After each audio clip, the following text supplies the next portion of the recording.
नमस्कार विद्यार्थियों, हमारे YouTube चैनल में आप सभी लोग का स्वागत है। आज के क्लास में हम लोग जानेंगे स्थिर विद्युतिकी का अध्याय फर्स्ट में एक हेडिंग लेकर आए हैं, विद्युत द्विध्रुव के कारण निरक्षीय स्थिति में विद्युत क्षेत्र की तीव्रता। विद्युत द्विध्रुव के कारण निरक्षीय स्थिति में विद्युत क्षेत्र की तीव्रता का ज्ञात करना है, व्यंजक प्राप्त करना है। इसके लिए लिखेंगे कि माना एक विद्युत द्विध्रुव ए बी है। एक विद्युत द्विध्रुव क्या है? ए बी है, जो माइनस क्यू तथा प्लस क्यू आवेशों से मिलकर बना है। एक विद्युत द्विध्रुव ए बी है जो माइनस क्यू तथा प्लस क्यू आवेशों से मिलकर बना है, जिसकी बीच की अल्प दूरी क्या है? 2l है। विद्युत द्विध्रुव के मध्य बिंदु O से, विद्युत ध्रुव के मध्य बिंदु O से स्मॉल r दूरी पर निरक्षीय स्थिति में एक बिंदु क्या है? P है, जहां पर विद्युत क्षेत्र की तीव्रता का व्यंजक प्राप्त करना है। इसके लिए देखेंगे, इसके लिए विद्युत क्षेत्र की दिशा देखेंगे। इस बिंदु P पर विद्युत क्षेत्र की क्या देखेंगे? दिशा देखेंगे। तो विद्युत क्षेत्र की दिशा देखना है तो ध्यान से समझेंगे। जो माइनस आवेश रहेगा तो विद्युत क्षेत्र की तीव्रता माइनस आवेश की ओर आएगा, इसका नाम देते हैं E1। और जब प्लस क्यू आवेश रहेगा तो विद्युत क्षेत्र की तीव्रता इससे दूर जाएगा, इसका नाम देते हैं क्या? E2। अब इनका परिणामी तीव्रता निकालेंगे। परिणामी तीव्रता को E से दर्शाते हैं और परिणामी तीव्रता को निकालेंगे जब इस वाले कोण को थीटा मानेंगे। जब इस वाले कोण को क्या मानेंगे? थीटा मानेंगे। तो जिधर थीटा रहता है, जब इसे सदिशों में वियोजित करेंगे तो जिधर थीटा रहता है उधर लिखते हैं E1 cos थीटा। क्या लिखते हैं? E1 cos theta. और जिधर थीटा नहीं रहता है उधर लिखते हैं, इस वाले लाइन पर लिखेंगे E1 का लिखेंगे E1 sin थीटा। E1 का लिखेंगे साइन थीटा। उसी तरह से जब इस वाले कोण को जब थीटा मानेंगे, इस वाले कोण को क्या मानेंगे? थीटा मानेंगे। इस लंब को थोड़ा ऐसे कर देते हैं, देखिए ध्यान से समझिए। जब इस वाले कोण को थीटा माने हैं तो फिर ये वाला जिधर कोण रहता है उधर क्या लिखेंगे? E2 cos थीटा लिखेंगे। आज इधर कोण नहीं रहता है उधर क्या लिखेंगे? E2 का लिखेंगे साइन थीटा। इस तरह से घटकों में क्या करते हैं? वियोजित करते हैं। तो देखा जाए कि E1 sin थीटा और E2 sin थीटा आपस में परिणाम में बराबर है, लेकिन इन दोनों की दिशाएं क्या है? विपरीत है। इन दोनों की दिशाएं विपरीत है, इसलिए दोनों आपस में क्या हो जाते हैं? निरस्त हो जाते हैं। लेकिन E1 cos थीटा और E2 cos थीटा परिणाम में बराबर है, इनकी दिशाएं सेम है, तो ये आपस में क्या हो जाते हैं? जुड़ जाते हैं। जहां पर E बराबर होता है E1 cos थीटा, धन क्या होता है? E2 cos थीटा होता है। ध्यान से देखिएगा, एक चीज देखिए, अगर ये बीच की अल्प दूरी 2l है तो इसे लिख सकते हैं, जब इसका मध्य बिंदु है तो लिख सकते हैं कि ये दूरी l होगी और ये भी दूरी क्या होगी? l होगी। तो पाइथागोरस प्रमेय से ए वाला दूरी जब निकालेंगे तो रूट में निकलेगा, कितना निकलेगा? r का स्क्वायर और धन कितना होगा? l का स्क्वायर। ए वाला भी दूरी निकालेंगे तो रूट में कितना आएगा? r स्क्वायर धन कितना आएगा? l square. क्योंकि सूत्र होता है कर्ण का स्क्वायर बराबर लंब का स्क्वायर धन कितना? आधार का स्क्वायर। तो वही लिखे हैं लंब का स्क्वायर धन कितना? आधार का स्क्वायर। किसके बराबर? कर्ण के स्क्वायर के बराबर सूत्र होता है। तो एक चीज देखिएगा, आप लोग ध्यान से समझिएगा इस बात को। तो जब इसकी दूरी सेम है तब लिखेंगे माइनस आवेश के कारण। माइनस आवेश के कारण पहले थोड़ा सा लिखते हैं कि माना, यहां से लिखते हैं कि माना एक विद्युत द्विध्रुव, एक विद्युत द्विध्रुव, एक विद्युत द्विध्रुव, एक विद्युत द्विध्रुव ए बी है, एक विद्युत द्विध्रुव ए बी है जो माइनस क्यू तथा प्लस क्यू आवेशों से, माइनस क्यू तथा प्लस क्यू आवेशों से मिलकर बना है, जिसकी बीच की अल्प दूरी, जिसकी बीच की अल्प दूरी, बीच की अल्प दूरी, बीच की अल्प दूरी क्या है? 2l है। बीच की अल्प दूरी क्या है? 2l है। विद्युत द्विध्रुव के, विद्युत द्विध्रुव के, विद्युत द्विध्रुव के मध्य बिंदु, विद्युत द्विध्रुव के मध्य बिंदु, मध्य बिंदु O से R दूरी पर, R दूरी पर एक बिंदु, R दूरी पर निरक्षीय स्थिति में, निरक्षीय स्थिति में एक बिंदु P है। एक बिंदु क्या है? एक बिंदु P है। एक बिंदु P है जहां पर विद्युत क्षेत्र की, विद्युत क्षेत्र की तीव्रता का व्यंजक प्राप्त कर, तीव्रता का व्यंजक प्राप्त करना है, व्यंजक प्राप्त करना है, विद्युत क्षेत्र की तीव्रता का व्यंजक प्राप्त करना है। तो बताए थे कि जब माइनस क्यू आवेश के कारण, जब माइनस क्यू आवेश के कारण, आवेश के कारण विद्युत क्षेत्र की तीव्रता, विद्युत क्षेत्र की तीव्रता, माइनस क्यू आवेश के कारण विद्युत क्षेत्र की तीव्रता E1 बराबर 1/4πε0 क्या चाहिए? आवेश चाहिए और बीच की दूरी चाहिए। तो इन बिंदु P से और माइनस आवेश के बीच की दूरी क्या है? कड़ी में r² धन l² का होल स्क्वायर है। तो यहां से E1 बराबर निकल के आएगा 1/4πε0 Q बटा कड़ी से स्क्वायर से ए स्क्वायर से कड़ी हट जाएगी तो r² धन कितना मिलेगा? l² मिलेगा। इसको समीकरण 1 बना लेंगे। उसी तरह से जब लिखेंगे प्लस क्यू आवेश के कारण, प्लस क्यू आवेश के कारण विद्युत क्षेत्र की तीव्रता, विद्युत क्षेत्र की तीव्रता, प्लस क्यू आवेश के कारण विद्युत क्षेत्र की तीव्रता E2 बराबर 1/4πε0 Q बटा क्या मिलेगा? r² धन l² का होल स्क्वायर। ये भी किस में आएगा? कड़ी में। इस कड़ी से यह स्क्वायर कट जाएगा तो E2 बराबर मिलेगा क्या? 1/4πε0 Q बटा r² धन क्या मिलेगा? l²। इस तरह से देखने पर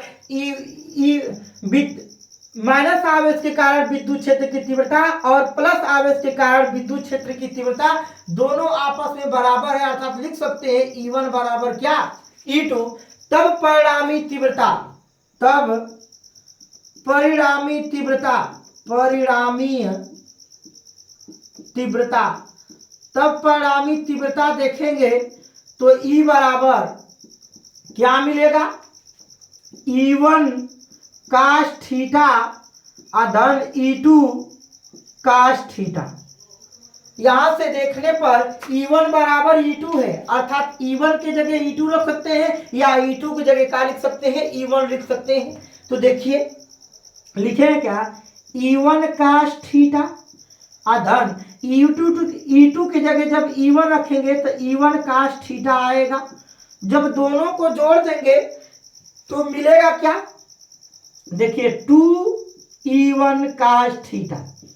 ध्यान से देखिएगा, नहीं देखेंगे तो थोड़ा सा भी समझ में नहीं आएगा। देखिए देखिए ये तो 2 हो गया, 2E1, E1 का मान कहां से रखेंगे? जो वैल्यू आया है, चाहे E1 बराबर E2 है, E1 का मान E2 के बराबर, E2 का मान E1 के बराबर, तो किसी एक का मान रखेंगे तो 1/4πε0 Q बटा के r² धन l²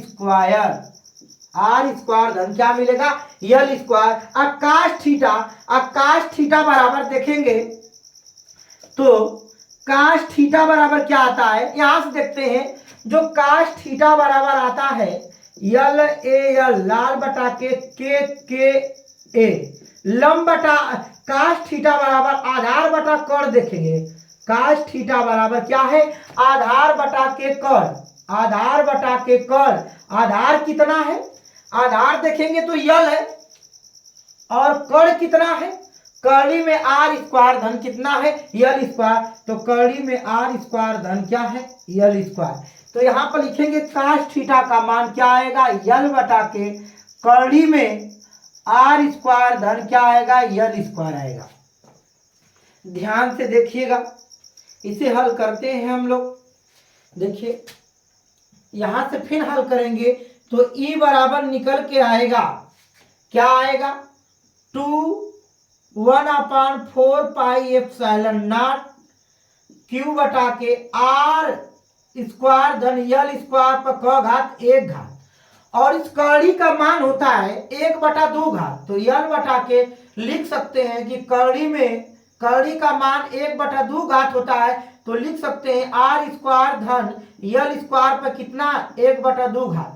यहां से देखा जाए तो 1 रुपया आधा रुपया, या कह सकते हैं कि यह 1 है और धन कितना है, 1/2 है। जो गुणा में होती है घात का हो जाती है, जुड़ जाती है। एक गुणा में है तो घातें जुड़ जाएगी, तो ये मिलेगा 3/2 मिलेगा। कितना घात आ जाएगा, 3/2 आ जाएगा। तो लिखेंगे इसे 2/4 पाई एप्सिलॉन 0, क्या लिख सकते हैं, क्यू, ये 2 को यहां पर लिख देते हैं, क्यू गुणे क्या लिख सकते हैं, 2l। अब बटा में ये मिलेगा क्या, आर स्क्वायर धन यल स्क्वायर पर क घात लिखेंगे, 3/2 घात लिखेंगे। कितना लिखेंगे, 3 बटा कितना लिखेंगे, 2 घात लिखेंगे। तो ध्यान से देखिएगा, यदि लिखेंगे जो आर का मान है, आर का मान है वो बहुत बड़ा है, किससे, यल से। तो इसका जब घात निकालेंगे यल का मान, तो जब घात निकालेंगे तो वो और छोटा हो जाएगा, नगण्य हो जाएगा। तो यहां से लिख सकते हैं 1/4 पाई एप्सिलॉन नॉट। इसे क्या लिख सकते हैं, क्यू गुणे 2l को पी बोलते हैं, विद्युत द्विध्रुव आघूर्ण बोलते हैं। विद्युत द्विध्रुव आघूर्ण को पी से दर्शाते हैं। यहां से लिखेंगे आर स्क्वायर पर कितना हो जाएगा, 3/2 घात हो जाएगा। यल का मान नगण्य रखेंगे या 0 रखेंगे तो यल स्क्वायर हट जाएगा, आर स्क्वायर पर 3/2 बचेगा, 2 से 2 कट जाएगा। तो मिलेगा 1/4 पाई एप्सिलॉन नॉट पी बटा क्या मिलेगा, आर क्यू मिलेगा। यही क्या है, विद्युत क्षेत्र की तीव्रता है। निरक्षीय स्थिति में विद्युत क्षेत्र की तीव्रता इतना होता है। देखिएगा विद्यार्थियों, यहाँ पर अगर आप लोग को दिखाई नहीं दे रहा था तो जो सूत्र को लाए हैं वह ई बराबर कितना आया है, 1/4 पाई एप्सिलॉन 0 क्यू बटा कितना मिला है, पी बटा क्या मिला है, आर क्यू। ये निरक्षीय स्थिति में विद्युत क्षेत्र की तीव्रता है। निरक्षीय स्थिति में इसको क्या लिख सकते हैं, ई बराबर इसका मान के होता था, के पी बटा का आर क्यू। लीजिए छोटा कर दीजिए, कर दिए, 2p बटा क्या होता है, आर क्यू। निरक्षीय स्थिति में विद्युत क्षेत्र की तीव्रता कितना होता है, के पी बटा क्या होता है, आर क्यू होता है। इसी तरह से विद्यार्थियों आज ही हम लोग देखेंगे, इसको आप लोग नोट बना लीजिएगा। आज ही देखेंगे विद्युत द्विध्रुव के कारण अन्य बिंदु आवेश के कारण विद्युत क्षेत्र की तीव्रता। थोड़ा सा आप लोग इसको बनाइए, अच्छी तरह से नोट बनाइए, अभी पढ़ा रहे हैं इसको।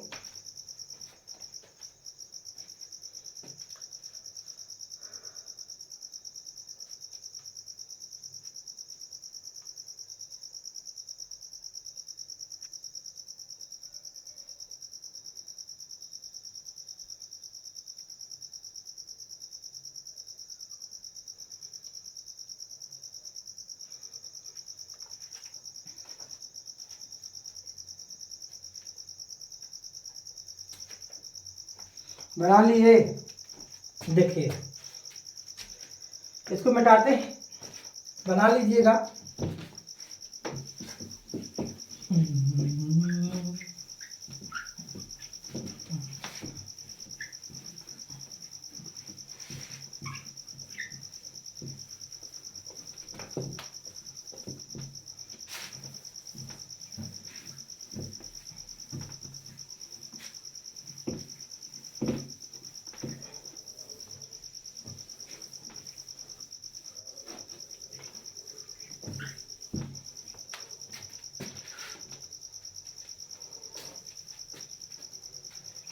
चलिए देखिए, लिखते हैं विद्युत द्विध्रुव के कारण, विद्युत द्विध्रुव के कारण, विद्युत द्विध्रुव के कारण, विद्युत द्विध्रुव के कारण, विद्युत द्विध्रुव के कारण, विद्युत द्विध्रुव के कारण किसी अन्य बिंदु के कारण, विद्युत द्विध्रुव के कारण किसी अन्य बिंदु, किसी अन्य बिंदु, किसी अन्य बिंदु, किसी अन्य बिंदु आर कामा थीटा स्थिति पर, आर कामा थीटा स्थिति पर, थीटा स्थिति पर विद्युत क्षेत्र की, विद्युत आर कामा थीटा स्थिति पर विद्युत क्षेत्र की, विद्युत क्षेत्र की तीव्रता, विद्युत क्षेत्र की, यहां पर ही लिख देते हैं, विद्युत क्षेत्र की तीव्रता का व्यंजक प्राप्त करना है। देखिएगा क्या है, विद्युत द्विध्रुव के कारण, विद्युत द्विध्रुव के कारण किसी अन्य बिंदु आर कामा थीटा स्थिति पर विद्युत क्षेत्र की तीव्रता का व्यंजक प्राप्त करना है। विद्युत द्विध्रुव के कारण किसी अन्य बिंदु आर कामा थीटा स्थिति पर विद्युत क्षेत्र की तीव्रता का व्यंजक प्राप्त करना है। ध्यान से समझिएगा विद्यार्थियों, आप लोग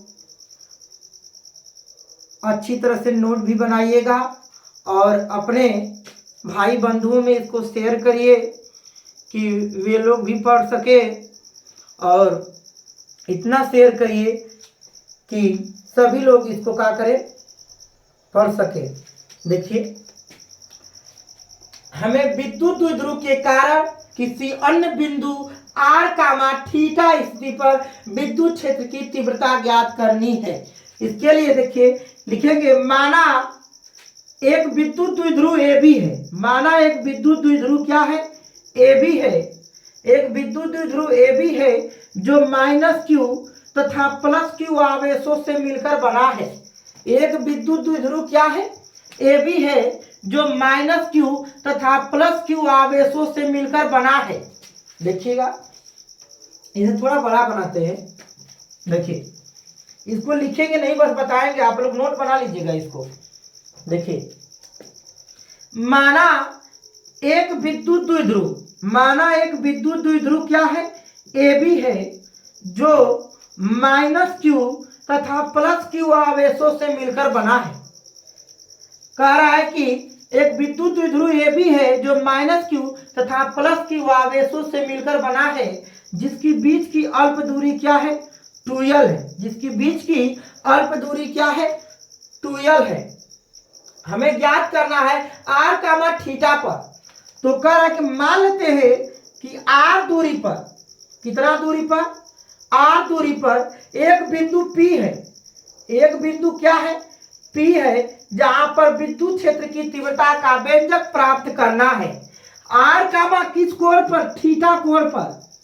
r दूरी का मतलब होता है कि विद्युत द्विध्रुव से कितना दूर, और विद्युत द्विध्रुव के पास हम क्या निकाल सकते हैं, बिंदु P पर विद्युत क्षेत्र की तीव्रता का व्यंजक प्राप्त कर सकते हैं। और थीटा का मतलब होता है कि इस विद्युत द्विध्रुव के चारों दिशाओं में किसी भी बिंदु पर विद्युत क्षेत्र की तीव्रता का व्यंजक प्राप्त कर सकते हैं।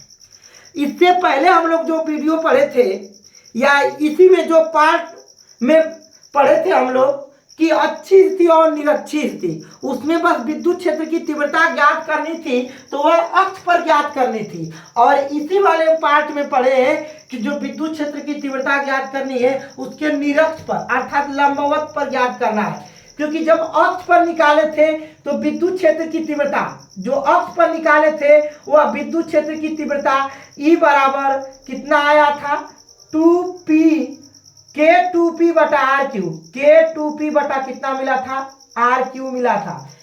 ई बराबर K2P/RQ मिला था। किस स्थिति में? अच्छी स्थिति में। इसे EA से दर्शा देते हैं। लेकिन जब निरक्षी स्थिति में, निरक्षी स्थिति का मतलब होता है लंबवत स्थिति, और लंबवत स्थिति में जो ई का मान आया था वह KP बटा का आया था, RQ आया था।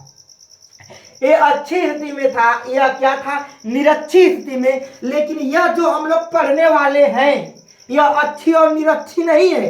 कह रहा है कि विद्युत द्विध्रुव के कारण किसी अन्य बिंदु r का थीटा स्थिति में विद्युत क्षेत्र की तीव्रता, अर्थात r का मतलब होता है इस विद्युत द्विध्रुव से कितना पास या कितना दूर विद्युत क्षेत्र की तीव्रता निकाल सकते हैं, और थीटा का मतलब होता है कि इसको घुमा घुमा कर कहीं भी अन्य बिंदु पर क्या निकाल सकते हैं? विद्युत क्षेत्र की तीव्रता निकाल सकते हैं।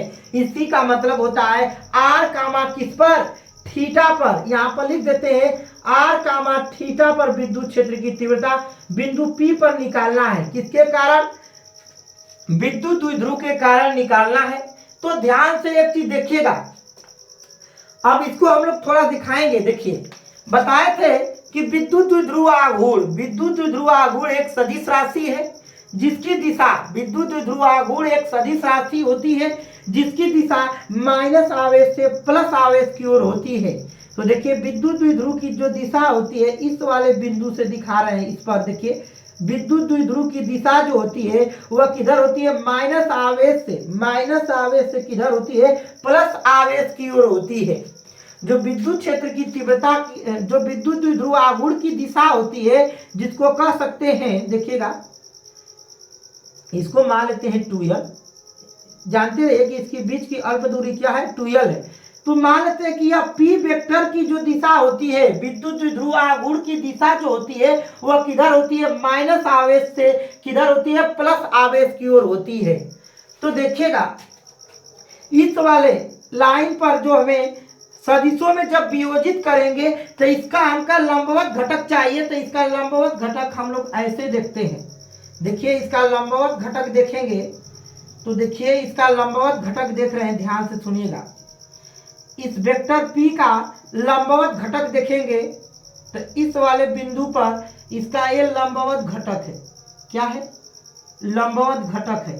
तो ये वाला कोण थीटा है। तो इधर थीटा रहता है। तो जब सदिशों में क्या करेंगे? देखिए विद्यार्थियों, जब सदिशों में वियोजित करेंगे तो जिधर थीटा रहता है उधर क्या लिखते हैं? P cos थीटा लिखते हैं। और जिधर थीटा नहीं रहता है उधर क्या लिखते हैं? P sin थीटा लिखते हैं।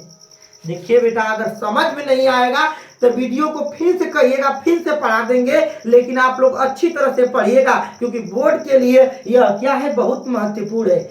बताए थे कि जब सदिशों में वियोजित करेंगे तो जिधर कोण रहता है उधर क्या लिखते हैं? P cos थीटा, और जिधर कोण नहीं रहता है उधर क्या लिखते हैं? P sin theta. एक चीज आप लोग को समझ में आ गया होगा कि अगर बिंदु P पर निकालना है विद्युत क्षेत्र की तीव्रता, तो ये वाला जो भाग है P cos थीटा इसके अक्ष पर है। तो इसके अक्ष पर, इसके क्या है? अक्ष पर है। जो बिंदु P से क्या है? अक्ष पर है। इसका नाम देते हैं EA। लेकिन ये वाला भाग देखेंगे तो ये वाला क्या है? लंबवत है। तो इसके क्या है? निरक्ष पर है। तो इससे निरक्ष पर मैं यहां पर बनाता हूं। देखिए, ये क्या है? इसके निरक्ष पर है। इसका नाम देते हैं क्या? E। और ये क्या होता है? परिणामी तीव्रता होता है। ये वाला क्या होता है? परिणामी तीव्रता होता है। जब इसको मिलाएंगे इस तरह से, देखिएगा, जब इसको मिलाएंगे इस तरह से, देखिए, मिलाएंगे तो ये वाला कोण कितना अंश बनाता है? 90 अंश बनाता है। तो देखिएगा, अब यहां से मिल कर आया है कि जो निरक्षी स्थिति में विद्युत द्विध्रुव आघूर्ण का जब सदिशों में वियोजित किए हैं तो आया है P cos थीटा। क्या आया है? P cos theta. अच्छी स्थिति में आया क्या है? अच्छी स्थिति में आया है P cos थीटा। तो यहां लिखेंगे P cos थीटा। और निरक्षी स्थिति में आया है KP का आया है sin थीटा आया है। तो ध्यान से देखिएगा, अगर परिणामी तीव्रता निकालेंगे तो आप सब लोग जानते हैं कि इस परिणामी तीव्रता निकालेंगे तो एक सूत्र होता है, देखिएगा, एफ वेक्टर बराबर कड़ी में F1 वेक्टर धन F2 वेक्टर, या इसी वाले चैप्टर में पढ़े होंगे कि E1 का स्क्वायर बराबर E का परिणामी तीव्रता E का स्क्वायर बराबर क्या होता है, E1 का स्क्वायर धन E2 का स्क्वायर धन 2E1 E2 cos थीटा। यहाँ से देखेंगे तो थीटा की वैल्यू कितना है, 90 अंश है। तो E1 की वैल्यू क्या है, EA है, EA का स्क्वायर, E2 की वैल्यू क्या है, EE का square plus 2EA EE cos 90 अंश। cos 90 अंश की वैल्यू 0 होती है तो ऐसा क्या हो जाएगा, 0 हो जाएगा। तो मिलेगा EA का होल स्क्वायर धन EE का होल स्क्वायर किसके बराबर, E के होल स्क्वायर के बराबर। तो E का होल स्क्वायर बराबर देखिएगा, या इसको इधर ले जाएंगे तो कड़ी में हो जाएगा, और EA का मान दिया है KP साइन थीटा, क्या दिया है, K2P बटा क्या दिया है, काश थीटा, K2P काश थीटा बटा का है RQ है। अब प्लस ई निरक्षी स्थिति में क्या है, KP साइन थीटा बटा क्या है, RQ है, और इसका क्या है, यह होल स्क्वायर। जब हल करेंगे तो ध्यान से देखिएगा, E बराबर निकल के क्या आएगा, देखिएगा यहाँ से आपका K कॉमन है, P कॉमन है, K कॉमन है, P कॉमन है, क्यों, क्योंकि इसका होल स्क्वायर है। तो होल स्क्वायर जब रूट से कहाँ निकलेगा, बाहर निकलेगा, तो KP बटा RQ बाहर निकल जाएगा। तो बचेगा क्या, ध्यान से देखिएगा, बचेगा रूट में क्या मिलेगा, 2 का स्क्वायर करेंगे 4 हो जाएगा, 4 cos स्क्वायर थीटा, और प्लस यहाँ पर क्या मिलेगा, साइन स्क्वायर थीटा मिलेगा। ध्यान से देखिए, E बराबर KP बटा क्या मिलेगा, RQ, कड़ी में 4 को तोड़ सकते हैं, 3 cos स्क्वायर थीटा अधन 1 cos स्क्वायर थीटा, अब प्लस ये क्या है, साइन स्क्वायर थीटा है। तो cos स्क्वायर थीटा अधन साइन स्क्वायर थीटा क्या होता है, 1 के बराबर होता है। इसका मान जब 1 रखेंगे तो E बराबर निकल के आएगा KP RQ, कड़ी में क्या आएगा, 3 cos स्क्वायर थीटा अधन इसका वैल्यू क्या हो जाएगा, 1 हो जाएगा। तो यही हमारा अन्य बिंदु आवेश के कारण विद्युत क्षेत्र की तीव्रता K बराबर KP बटा RQ, कड़ी में 3 cos स्क्वायर थीटा प्लस 1 है। या इसे लिख सकते हैं E बराबर K का मान 1/4 पाई एप्सिलॉन 0 क्या है, P बटा के RQ, कड़ी में 3 कितना आएगा, cos स्क्वायर थीटा प्लस कितना आएगा, 1 आएगा। यही अन्य बिंदु के कारण या R का मान थीटा के कारण विद्युत क्षेत्र की तीव्रता है। देखिए इसको आप लोग उतारिए, थोड़ा सा इधर बता रहे हैं आप लोग को।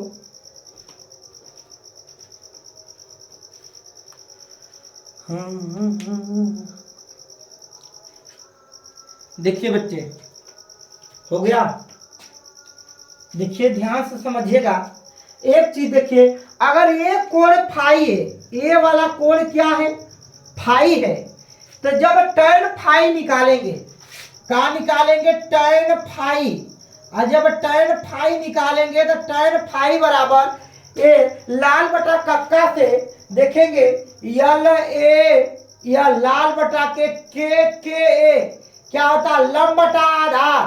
तो देखिए आपका लंब जिस कोण के सामने देखा जाता है वो भुजा क्या होती है, तो लंब होती है। तो लंब हमारा क्या है, ई है, अब बटा के क्या है, आधार है। तो आधार हमारा क्या है, ई है। तो लिखेंगे ई बटा क्या होगा, ई बटा, यहां से लिख देते हैं कि tan फाई बराबर क्या होता है, लंब बटा आधार। तो लंब का मान क्या है, देखेंगे ई है, और आधार क्या है, ये है।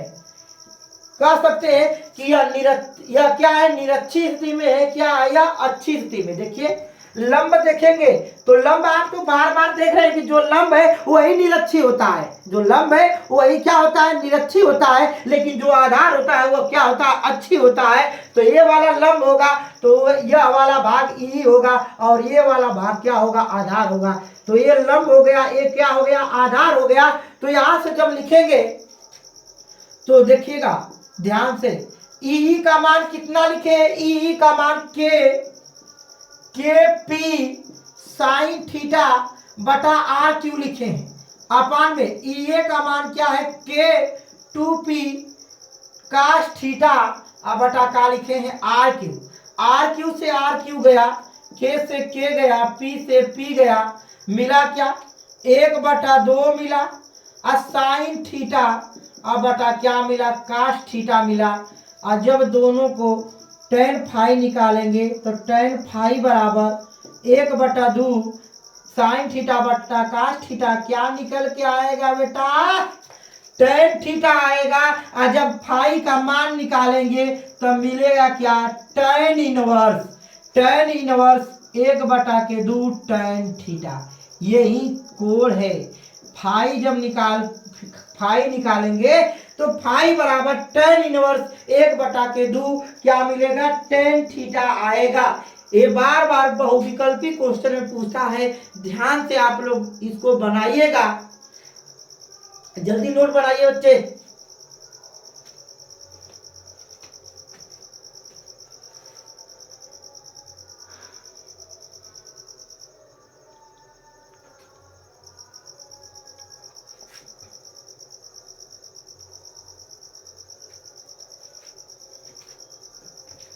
एक हेडिंग और है बेटा, ध्यान से समझिएगा आप लोग को।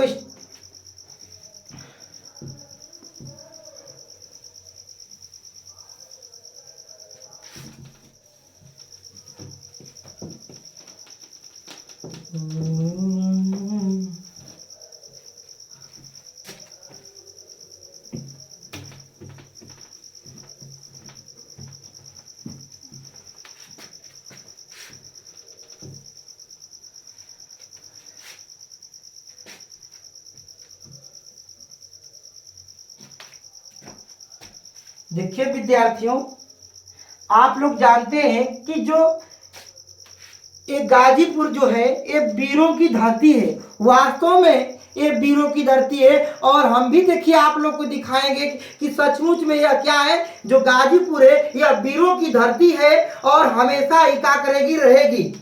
देखिए एक अगली हेडिंग को लेकर आते हैं, लास्ट हेडिंग है इस चैप्टर का।